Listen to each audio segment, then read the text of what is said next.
ఓం అస్మద్గురుభ్యో నమ. శ్రీమతే రామానుజాయ నమ. முப்பத்து மூவரமரர்க்கு முன் சென்று கப்பம் தவிர்க்கும் கலியே துயிலடாய் செப்பமுடையாய் திரளுடையாய் செத்தார்க்கு வெப்பங்கொழுக்கும் விமலா துயிலடாய் செப்பென்னவன் முலை செவ்வாய் திருமரங்கள் நப்பின்னை நங்காய் திருவே துயிலடாய் உக்கமும் தட்டொலியும் தந்துன்மனாலனை இப்போதே ఎమ్మై నీరాటేలోరెంబావాయ్. భగవద్భాగవతోత్తములందరికీ ప్రియన్ రామానుజాస శ్రీమతే రామానుజాయ నమ. ఈవేళ ధనుర్మాసోత్సవంలో మనం 20వ పాసరాన్ని అనుసంధానం చేసుకుంటున్నాం. ముందుగా 19వ పాసరంలో నీలమ్మ వారిని అదే రకంగా కృష్ణ పరమాత్మను లేపుతుంటే ఒకరు తలుపు తీద్దామంటే లేదు లేదు నేను కాదు నేను తీస్తా అని చెప్పి వాళ్ళు పోటీపడి మొత్తం మీద తలుపు తీయలేదు. ఇంకా తీసే సందిగ్ధంలోనే ఉన్నారు. అప్పుడు ఇంకా తీయట్లేదు, నువ్వు తీయనియట్లేదని చెప్పి నీలమ్మ వారిని ఇది నీ స్వరూపం కాదు కదమ్మా, నీకు ఇది భావ్యం కాదు, నీ స్వభావం కాదు, నీ స్వరూపం కాదని ఆక్షేపించిన తర్వాత అప్పుడు ఆలోచించాను ఇంకా తలుపు తీయకుంటే మనం ఆమెను ఆక్షేపిస్తే ఆమెను ఏమైనా ఒక మాట అంటే పరమాత్మ సహించలేడు కదా అని చెప్పి మరి ఆయన ఏమన్నా నొచ్చుకున్నాడో ఏమో అని చెప్పి ముందుగా దీంట్లో పరమాత్మను స్తుతిస్తున్నారు. ఓ పరమాత్మ, శ్రీకృష్ణ పరమాత్మ 33 కోట్ల మంది దేవతలు ఉన్నారే, వారికి ఎప్పుడైనా ఆపద వస్తుందేమో అని ఆపద రాకముందే వెళ్ళి వారిని రక్షించేటువంటి పరమ వాత్సల్య గుణం కలిగినటువంటి వాడ, వారికి ఆపద రాకముందే వెళ్ళి రక్షిస్తాడట. వారికి భయం వస్తే వెళ్ళి భయం రాకముందే వారిని వెళ్ళి వారికి మాటిస్తాడట.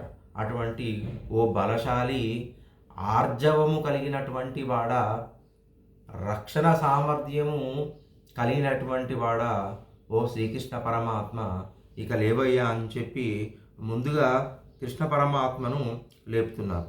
ఎటువంటి నీ ఆపద, నీ ఆర్జవము, నీ బలము ఎవరైతే నిన్ను ఆశ్రయించిన వారికి శత్రువులు ఎవరైతే ఉన్నారో వారిని ఇబ్బంది పెట్టే వరకు, వారిని హింసించేటువంటి అంతవరకు కూడా ఈయనకు నిద్ర పట్టదట. అంటే మన పైన అంత పరమ వాత్సల్య గుణం కలిగినటువంటి పరమాత్మ అని చెప్పి ఈయనను పొగుడుతున్నారు. నువ్వు ఇంతమందిని వాళ్ళను ఆపద రాకముందే వచ్చి కాపాడుతావు, మరి మేము వచ్చి చాలాసేపు అయింది వాకిట ముందు నిల్చొని నీలమ్మవారు లేవట్లేదు, నువ్వు కూడా మా మీద వాత్సల్యం చూపించవా? వారందరికేమో ఆపద రాకముందే వాత్సల్యం చూపించి వెళ్ళి కాపాడినవు, మేమేమన్నా వాళ్ళలాగా కోరికలు కోరుకోవడానికి వచ్చామా, పదవుల కోసం వచ్చామా? కేవలం నువ్వు లేస్తే నీ ముఖ సౌందర్యాన్ని చూసి నీకు మంగళాశాసనం చేసి మంగళం పాడదామని వచ్చినాము, కాస్త తలుపు తెరవయ్యా అంటే అక్కడి నుంచి ఇంకా తలుపు తెరవలేదు. సరే అని చెప్పి మళ్ళీ నీలమ్మ వారిని పొగుడుతున్నారు. చెప్పెన్న మెన్ములహి చెవ్వాహి చిరువరంగల్ నప్పిన్నై నంగాయి తిరువే. నప్పిన్నై ఓ నీలాదేవి, నంగాయ్ అంటే ఇంతకు నంగాయ్ అంటే పరిపూర్ణురాల, తిరువో ఓ లక్ష్మీ స్వరూపమైనటువంటి నీలాదేవి, ఆమె అందాన్ని పొగుడుతున్నారు. నీ యొక్క అందము సౌందర్యం చేత పరమాత్మను మోహింపచేసి మా యొక్క దోషములను తక్కువ చేసి చూపించేటువంటి పరిపూర్ణ స్వభావమైనటువంటి ఓ నీలాదేవి, ఎటువంటి సౌందర్యాన్ని చూపి ఆ పరమాత్మ దృష్టి మా దోషాల మీద పడిపోంట చేయి. నీ యొక్క సౌందర్యం అంటే మంచి బంగారు భరణతో కూడినటువంటి లాంటి స్తనములు కలిగినటువంటి దాన, మరియు మంచి దొండపండు వంటి ఎర్రటి అధరములు కలిగినటువంటి దాన, సన్నటి నడుము కలిగినటువంటి దాన, ఇటువంటి నీ సౌందర్యంతో పరమాత్మను మోహింపచేసి మా మీద కృప వర్షించేటట్టు చెయ్యి లేపరాదా అమ్మ నీలమ్మ అంటే ఆమె లోపలి నుంచి సరే లేద్దాము అని అనుకొని ఇంకా కొంచెం పాజిటివ్ సైన్ ఇస్తుంది ఇక రావడానికి. సరే అమ్మ, మరి మీకేం కావాలి? ఆయనను సేవించడానికి ఇప్పుడు మనం ఎవరైనా వస్తే సరే ఆయన లేచి వస్తున్నారు, ఈలోపు మీకు టీయో కాఫీయో తాగుతారా అని మనం అడుగుతాం కదా. ఈలోపు మీకు ఏం కావాలంటే మాకు ఒక విసనకర్ర ఉన్న ఒక అద్దం ఉక్కముంత టొలియన్ పందును ఇచ్చి అమ్మా, అవి ఇచ్చి మళ్ళీ నువ్వు లోపలికి పోయావు. అవి ఇచ్చి మళ్ళీ లోపలికి పోయి స్వామి దగ్గరికి పోయి వీరు మిమ్మల్ని కలవడానికి వచ్చిందని చెప్పు. ఇక్కడ చెప్పే ఉద్దేశం ఏమో ఆయనతోని కలిసి మేము స్నానం చేసేటట్టు నువ్వు సిఫారసు చెయ్యి అంటే దాని ఉద్దేశం పరమాత్మతోని మేము కూడి ఉండేటట్టు చేయమని చెప్పి నీలమ్మ వారిని దీంట్లో అర్థిస్తున్నారు. ఈ పాసరంలో అంతర్లీనంగా చూస్తే 33 కోట్ల మంది దేవతలు. అంటే దేవతలకు ఏమన్నా సంఖ్యా నియమం ఉందా అంటే దేవతలు మనుషులు వీటికి తేడా ఏంటి ముందు చూద్దాం. దేవతలైనా మనుషులైనా మనం మనుషులమేమో మన కర్మవశాత్తు మనకున్న జ్ఞానం లిమిటెడ్ జ్ఞానం వల్ల మనం ఒక శరీరాన్ని వదిలి ఇంకొక శరీరాన్ని తీసుకుంటూ ఉంటాం. మనం కూడా జీవాత్మలం. మనకు ఎప్పుడూ చావు లేదు, మనము ఎప్పుడు నశించిపోవు, నిత్యులమే. జీవాత్మలు ఎప్పుడు నిత్యులే, కానీ శరీరాన్ని మార్చుకుంటూ పోతారు. కానీ దేవతలు కూడా మనలాగానే నిత్యులే. మనకెలా అయితే చావు పుట్టుకలు లేవో వాళ్ళు కూడా ప్రకృతి మండలంలో లాంటి వారే వాళ్ళు కూడా. కాకుంటే వారికి మనకన్నా జ్ఞానం ఎక్కువ. ఏ రకంగా జ్ఞానం ఎక్కువ చూద్దాం. ఈ దేవతలు వాళ్ళ శరీరం మనకన్నా దివ్యమైన శరీరం. ఎందుకంటే వాళ్ళకు కలిగినటువంటి జ్ఞాననిష్ట వల్ల. ఎంతమంది దేవతలు ఉన్నారండి? 33 కోట్లు. ఇక్కడ కోటి అంటే మనం చెప్పే వందలు వేలు లక్షలు కోట్లు కాదు. కోటి అంటే ఒక గ్రూప్, ఒక గణం. ఎన్ని గణాలు ఉన్నాయంటే 33 రకాలు. 33లలో 8 ఏమో అష్ట వసువులు, 11 రుద్రులు, 12 ఆదిత్యులు, 2 అశ్విని దేవతలు. మొత్తం కలిపి 30 మంది ఒక గ్రూప్ కలిగినటువంటి దేవతలకు వారిని పరమాత్మ సృష్టించాడు. మనలాగానే ఇప్పుడు పరమాత్మ ఒక్కడే నిత్యుడు, ఆయన మాత్రమే స్వతంత్రుడు. మిగిలిన దేవతలు ఆయన నియమించిన వారే. ఈ జీవాత్మనమైనటువంటి మనము శరీరాన్ని మార్చుకుంటూ పోతాం. ఆయన మనను నియమించేది ఆయన్నే. దేవతలను మనను నియమించేది ఆయన్నే. ఎప్పుడైతే సృష్టి ప్రారంభించి మళ్ళీ లయం చేసుకోవాలి, దానిలో కలుపుకోవాలి కదా, అప్పుడు దేవతలు మనుషులు అందరూ మళ్ళీ ఆయనలోకి వెళ్ళిపోతాయి. మళ్ళీ సృష్టి ఆరంభించినప్పుడు దేవతలు, ఈ గణాలు, మళ్ళీ మనుషులు, ఈ చేతన అచేతనమైనటువంటి వస్తువులు వస్తాయి. కాకుంటే మనకైనా జ్ఞాననిష్ట అధికంగా కలిగినటువంటి వాళ్ళని అమరులు అన్నారు. అమరులు అంటే మరణం లేనివారు. మనం కూడా మరణం ఉందా అండి? మన ఆత్మలకు కూడా మరణం లేదు కదా. మరి వాళ్ళకు మరణం లేదు, మనకు లేదు. కానీ మనను అమరులు అనట్లేదు. వాళ్ళను ఎందుకు అంటున్నారంటే వాళ్ళకట అమరత్వం అంటే శృతి ప్రమాణము. నేను భగవంతునికి చెందినవాడను, భగవంతుని చేతనే నియమింపబడేవాడను, నేను పూర్తిగా ఆయన మీద డిపెండ్ అయిన వాడిని అనేటువంటి జ్ఞానము ఒక్క క్షణమైనా విడవకుండా ఉండడమే అమరత్వం అట వారికి. అందుకే మనకన్నా జ్ఞానం ఎక్కువ. మనకన్నా మనం ఏమనుకుంటామంటే మనుష్య జన్మ కదండి, ఒక్కొక్కసారి ఈ మంచి పని చేస్తే నేనే చేశాను, నా వల్లనే ఇది జరిగింది అని ఒక్కొక్కసారి మనం భ్రమపడతేమేమో. కానీ అమరత్వం కలిగినటువంటి ఒకసారైనా ఆ భావనకు చావు లేదు. మేము పరమాత్మకు చెందిన వారమైనటువంటి భావనకు చావు లేనటువంటి దేవతలను అమరులు అన్నారు. అటువంటి అంటే అంత నిష్ట కలిగినటువంటి వారికి ఏదైనా ఏం ఆపద అండి? ఎప్పుడైనా మనలాగా వాళ్ళకు కూడా మేమే స్వతంత్రులమన్న బాధ వస్తుందేమో భావన రాకముందే పోయి వాళ్ళు జ్ఞాన నిష్టను కాపాడేటువంటి బలము కలిగినటువంటి వాడా అని చెప్పి పరమాత్మను ఈ రకంగా చెప్తున్నారు. ముందుగా దేవతలను స్తుతిస్తూ మరి వారు కూడా ఇంద్రుడు అట్లాంటి వాళ్ళు పదవి కోసం నా పదవి పోతుందయ్యా అని చెప్పి కాపాడమనంటే వెంటనే వెళ్ళి వామనావతారం లాంటి వాటిని స్వీకరించి కాపాడను. మాకు పదవి అవసరం లేదయ్యా, మాకు పరమపదమో పదవో ఇంకేదో వద్దు. కేవలం నువ్వు పడుకొని లేస్తుంటే ఉండేటువంటి నిద్రా సౌందర్యం చూసి అమ్మో నీకెక్కడ దృష్టి కలుగుతుందో అని మంగళం పాడడానికే వచ్చాం. మేము గోపికలము, మా యొక్క వంశస్థులు పెద్దవాళ్ళు ఈ వ్రతం నిమిత్తంలో నిన్ను కలిసి ఏదో వాయిద్యాలు పట్టకరమ్మని ఆ విసనకర్ర అద్దం వాటికి ఏదో కావాలని వాళ్ళ మిషతోనే వచ్చినామని నువ్వు అనుకుంటున్నావా? ఏదో ఆశించి? లేదయ్యా, ఇంద్రాది దేవతలైనా నిన్ను ఆశించి రావచ్చు, కానీ మేమేమి ఆశించడం రాలేదు, నీకు మంగళం పాడదామని వచ్చినామని చెప్పి కాస్త లేవయ్యా అని చెప్పి బలము కలిగినటువంటి వాడా, ఎవరైతే నువ్వు ఎప్పుడైతే నిన్ను ఆశ్రయించి ఇంకా నువ్వు తప్ప సర్వధర్మాన్ పరిత్యజ్య, నువ్వు తప్ప మాకు వేరొకరు లేరు అని ఆశ్రయించిన తర్వాత వారిని రక్షించడానికి ఎంతైనా తెగించేటువంటి ఆర్జవము, బలము, రక్షణ సామర్థ్యం 3 గుణాలు చెప్పింది. బలం అంటే పరమాత్మదే, ఆయన నియమించేది కాబట్టి ఆయన్నే పరిపూర్ణమైన బలవంతుడు, ఆయనకున్న బలం ఎవరికి ఉండదు. ఆర్జవం అంటే మాట మీద నిలబడడం. ఇప్పుడు మనం కూడా అంటామండి, మనం ఫ్రెండ్షిప్లోనో ఎవరిలోనో సర్లేండి మేము లేమా అని ఏదో మాట వరుసకు అంటాం. నీకు ఆ కష్టం వస్తే మేము లేమా అంటాం, కానీ అది నిలబడాల్సిన టైంకి ఉంటామో లేమో మనకు తెలియదు. అంటే మనము అనే మాట ఒకటి, దాని మీద చేసే తర్వాత టైంకు వాళ్ళు ఫోన్ చేసినప్పుడు మరి ఈ ఆపద ఉంది వస్తావా అంటే మనం ఆ టైంకి వస్తామో రాదు. మాట ఒకటి, మనసు ఒకటి. అలా కాకుండా ఆర్జవం అంటే మాట, శరీరము, మనసు, అంటే మనం చేసే పని, దానికి అనుగుణంగా చేసే పని అన్నీ ఒక మాట మీద నిలబడేటువంటి వాడు. అలా పరమాత్మ ఇదివరకు చేశాడా? ఎప్పుడైతే ద్రౌపది వస్త్రాపహరణంలో అప్పుడు అయిన తర్వాత ద్రౌపదికి చాలా అవమానం కలిగింది. అవమానం కలిగిన తర్వాత పాండవులకు కౌరులకు యుద్ధం జరిగే ముందు పోయి ద్రౌపదిని అడుగుతాడు. ద్రౌపదిని అడిగితే నాకు ఇంత పరాభవం జరిగింది కదా, ఎప్పుడైతే దుష్ట స్వభావం కలిగినటువంటి వారు, ఏమమ్మా ద్రౌపది నన్ను ఏం చేయమంటావు అంటే, దుష్ట స్వభావం కలిగినటువంటి వారు ఎవరైతే నిన్ను ఆశ్రయించిన పాండవులం ఉన్నాం కదా, మమ్మల్ని కష్టపెట్టే వాళ్ళను నువ్వు ఉపేక్షించొద్దు అంటే అప్పుడు మాటిస్తాడు కృష్ణ పరమాత్మ.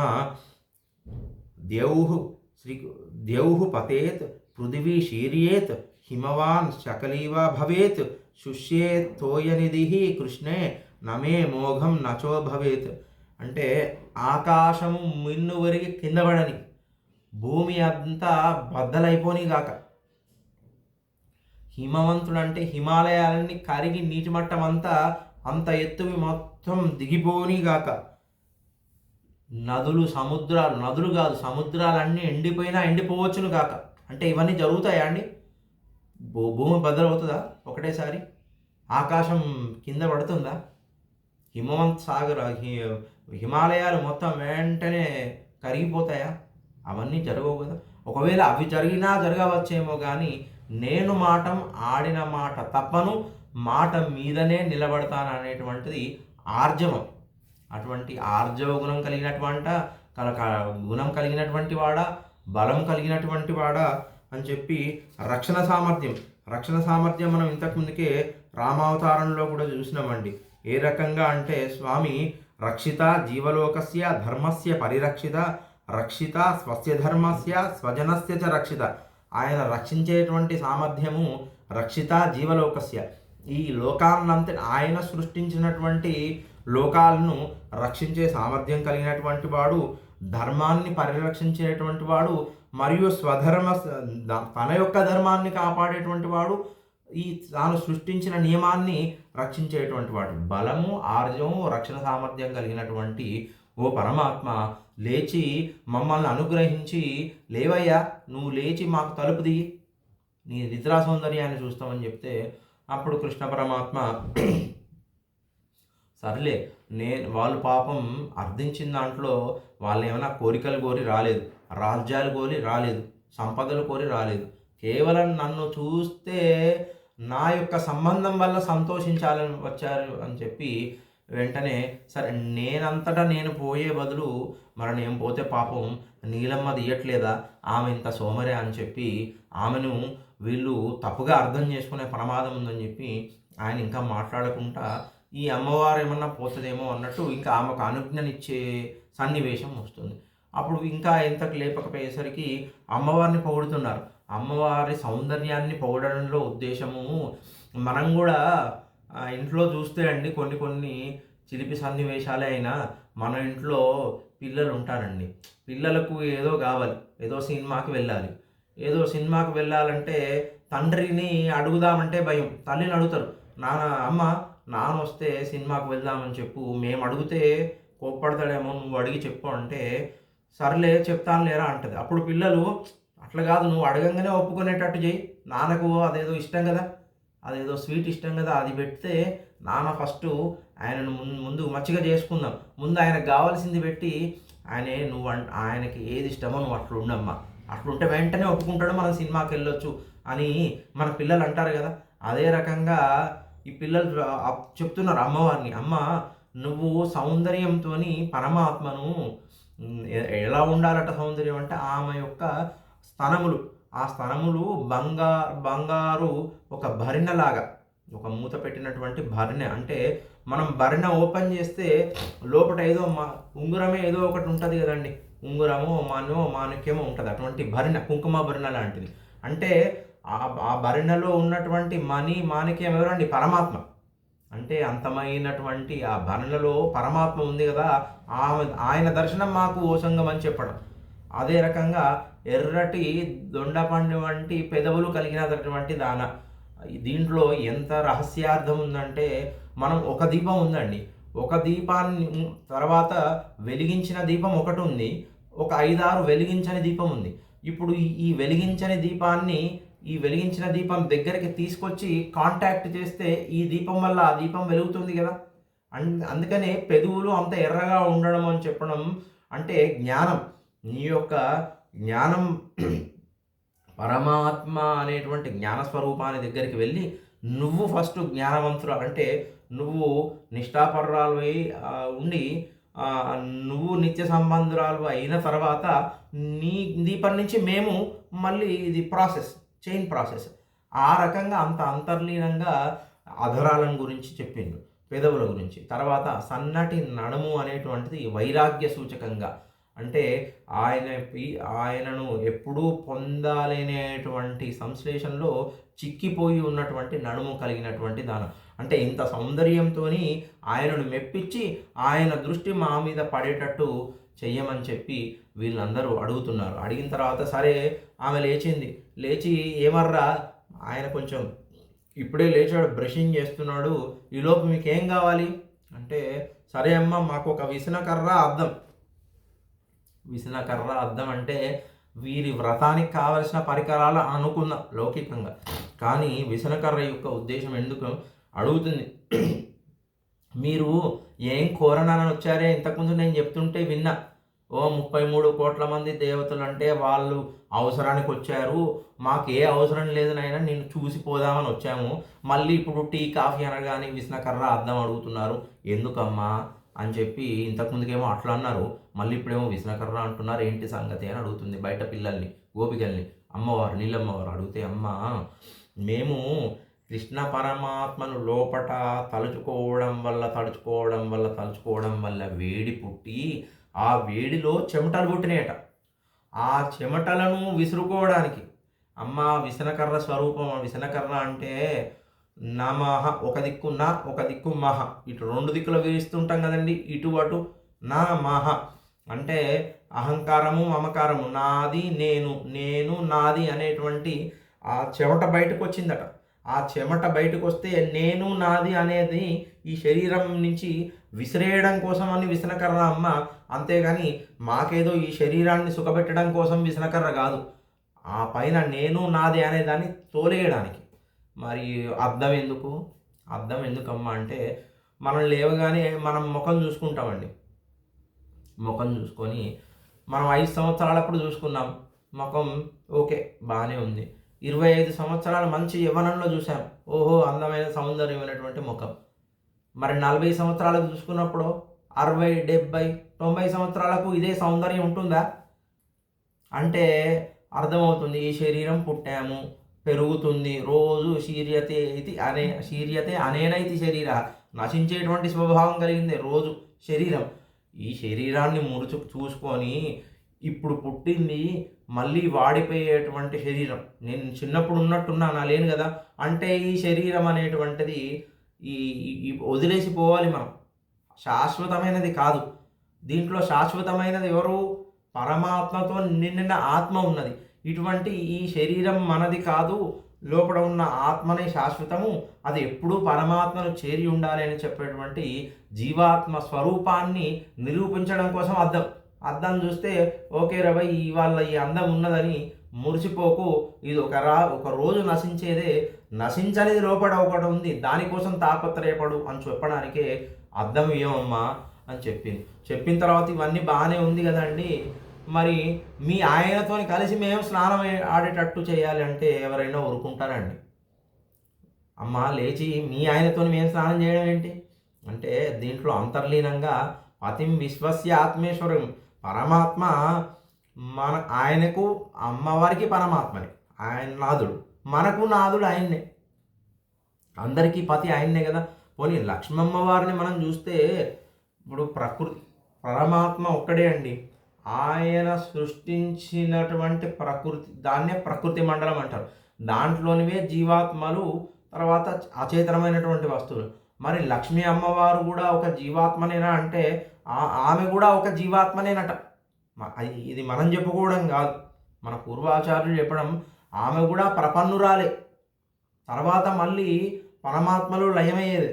కాకుంటే లక్ష్మీ అమ్మవారిని మనం సంకల్పం అన్నామండి. ప్రతిసారి ఆయన సంకల్పం సంకల్పం అంటున్నాం కదా. సంకల్పం ఉద్దేశం ఏంటంటే, ఇప్పుడు నాకు చాలా బాగా చదువు వచ్చండి, చదువు వచ్చు, చాలా డిగ్రీలు చేశాను, పిహెచ్డీలు చేశాను, కానీ ఆ చదువు యొక్క పరమార్థం ఏంటండి? నేను చదువుకున్నది నలుగురికి పంచన్న పెట్టాలి, దానివల్ల నేను సంపాదన సంపాదించాలి. దానికి కావాల్సింది ఏంటి? నేను చదువుకున్నా సరే, నేను మరి సంపాదించాలనే సంకల్పం ఉండాలి కదా, ఆలోచన. సంకల్పం ఉంటే ఆలోచన కదా. లేదు, నేను 10 మందికి నా విద్యను దారపోయాలనేటువంటి దానమైన ఆ సంకల్పం ఉండాలి కదా. లేదు, నా దగ్గర చాలా కోట్ల డబ్బులు ఉన్నాయి, ఉన్నంత మాత్రాన ఇక్కడే పెట్టుకుంటే దానికి ఏం అందం, దాన్ని ఖర్చు పెడితేనే అందం, లేదా నలుగు లేనివాడికి ఇస్తే అందం. అటువంటి లేనివాడికి సహాయం చేయాలని సంకల్పం, ఆ బుద్ధి, అదే అమ్మవారు. అది పరమాత్మను విడిచి ఎప్పుడూ ఉండదు. దాన్నే మనం అనుగ్రహ, పరమాత్మ యొక్క ఆ బుద్ధి ఊహనే అమ్మవారు అనుకుంటున్నాం కదా. అంటే పరమాత్మ కాదు, పరమాత్మ యొక్క ఊహనే. కాబట్టి ఆ ఊహకు పరమాత్మనే ఆధారము, మనకు ఆ పరమాత్మనే ఆధారం. ఆ స్నానం చేయడం అంటే పరమాత్మతోని మనం ఎప్పుడూ నిత్య సంబంధం కలిగి ఉండడం. ఎందుకంటే అది ఎప్పుడూ నిత్యమైన వస్తువు. మనం చివరికి పొందవలసిన ప్రయోజనం, మానవ జన్మ యొక్క ప్రయోజనం, అది చెప్పడమే స్నానం చేయడం అంటే, కలిసి ఉండేటట్టు చేయమని చెప్పి నీలాదేవిని ఈ పాసనంలో పాడితే ఇది 20వ పాసనం. వచ్చే 21 పాసనంలో ఇంకా అప్పుడు అమ్మవారు కూడా, ఇప్పుడు మనం 19వ పాసనం, 20వ పాసనం, ఈ 2 పాసరాల్లో ఇటు పరమాత్మను, శ్రీకృష్ణ పరమాత్మను, నీలమ్మ వారిని ఇద్దరిని, 19వ పాసనం 20వ పాసనంలో ఇద్దరిని శ్రీమన్నారాయణ తత్వాన్ని మనము ఆరాధించినాం. తర్వాత ఇప్పుడు అమ్మవారు కూడా మన యొక్క కోరికను మోసుకుంటూ తర్వాత అయ్యవారిని లేపి, ఇక వచ్చారండి, మరి వాళ్ళకు విష్ణుకర్ర అద్దం ఇచ్చాను, వాళ్ళు ప్రిపేర్ అవుతున్నారు. ఓకే, మేము మా అంతిమ ప్రయోజనము ఈ శరీరం నశించేటువంటి శరీరం కాదు, నిన్ను చేరాలని చెప్పి వాళ్ళకు జ్ఞానోదయం అయింది. ఇంకా వాళ్ళను తీసుకొచ్చి నీకు చేర్చడమే నా పని అని చెప్పి నెక్స్ట్ పాసనంలో అమ్మవారు తయారవుతుంది. ఇంతటితో ఈ పాసనం సమాప్తం. కర్కటే పూర్వ ఫల్గుణ్యాం తులసీ కారణోద్భవాం పాండ్య విశ్వంబరాం గోదాం వందే శ్రీరంగనాయకిం ఆండాల్ అఖిల భాగవత ఆచార్య దివ్య తిరువడగలే శరణం. జై శ్రీమన్నారాయణ. అస్మద్గురుభ్యో నమః. శ్రీమతే రామానుజాయ నమః.